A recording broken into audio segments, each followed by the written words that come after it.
Assalamualaikum warahmatullahi wabarakatuh. Perkenalkan, nama saya Aditya Nugraha Saputra, bisa dipanggil Adit.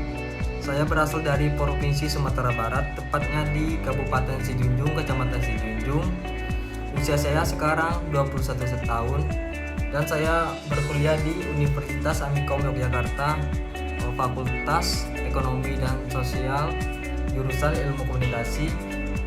Di sini saya ingin cerita sedikit tentang pengalaman saya menjadi ketua OSIS di SMA dulu yang berada tepatnya di Sumatera Barat. Nah, di sini saya akan membagi pengalaman saya sebagai ketua OSIS, yaitu saya menjalankan organisasi ini dengan yang pakai visi misi. Nah, visinya itu saya kondisi abstrak yang memberikan pandangan tentang tujuan jangka panjang organisasi.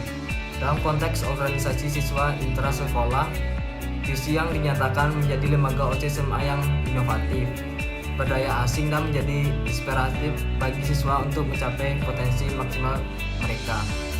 Mencapai tekad untuk menciptakan lingkungan yang merasakan kreativitas, kompetitivitas, dan pencapaian potensi individu. Nah, misinya itu memberikan landasan konkret yang menjelaskan langkah-langkah yang akan diambil untuk mencapai visi tersebut. Misalnya, mencakup aspek pembinaan potensi siswa, meningkatkan kebersamaan, implementasi program-program inovatif, dan peran sebagai perwakilan siswa yang efektif. Ini menciptakan pandangan yang jelas tentang bagaimana OSIS akan mengarahkan energi dan sumber daya untuk mencapai tujuan tersebut. Nah, strateginya itu adalah perencanaan taktis yang merinci langkah-langkah yang akan diambil untuk mencapai misi. Setiap strategi harus saling terkait dan mendukung satu sama lain. Contohnya itu, strategi termasuk pembinaan potensi siswa melalui program mentoring, pengorganisasian kegiatan sosial untuk meningkatkan kebersamaan, dan implementasi program-program inovatif untuk meningkatkan kualitas pengajaran. Nah, mulai proses kepemimpinan ini, saya sebagai ketua OSIS, yaitu yang pertama itu pentingnya komunikasi. Komunikasi yang efektif adalah dasar bagi kepemimpinan yang berhasil.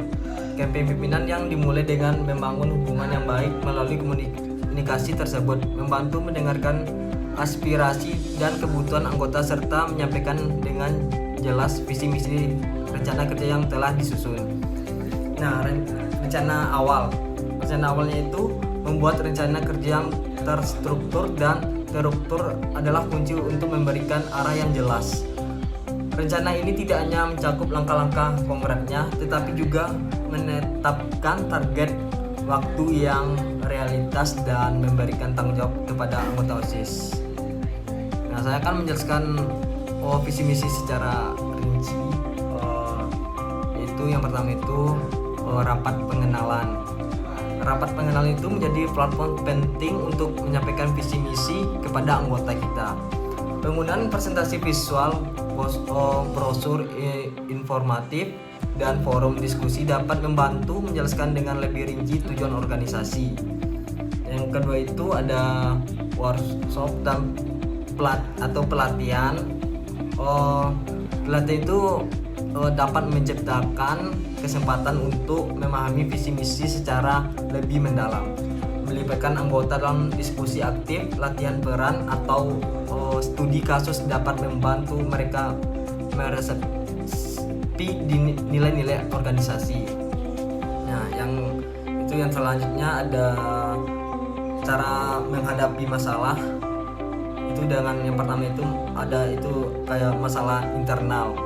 Nah, dalam menghadapi masalah internal itu seperti kurangnya keterlibatan anggota, penting untuk mengadakan sesi evaluasi.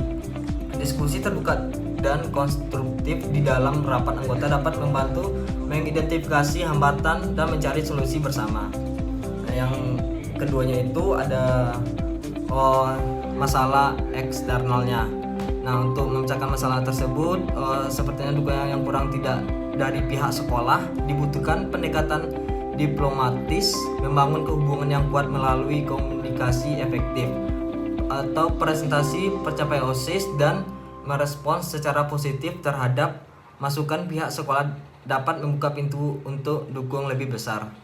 Nah, yang selanjutnya ada gaya kepemimpinan saya di sekolah saya. Nah, gaya demokratif. Nah, gaya kepemimpinan demokratif itu menciptakan lingkungan eksklusif di mana anggota merasa memilih peran dan kontribusi yang penting, melibatkan mereka dalam pengambilan keputusan besar seperti peringatan hari sekolah, memungkinkan kreativitas dan inisiatif individu untuk bersinar.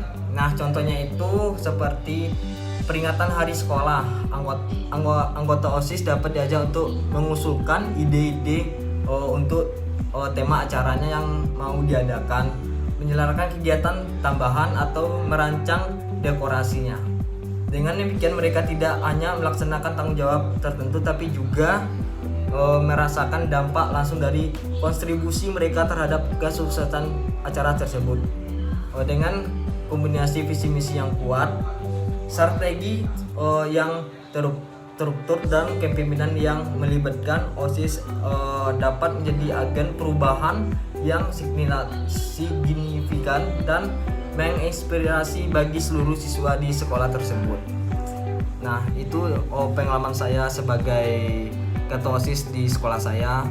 Nah, kalau ada kata-kata yang salah, mohon maaf. Assalamualaikum warahmatullahi wabarakatuh.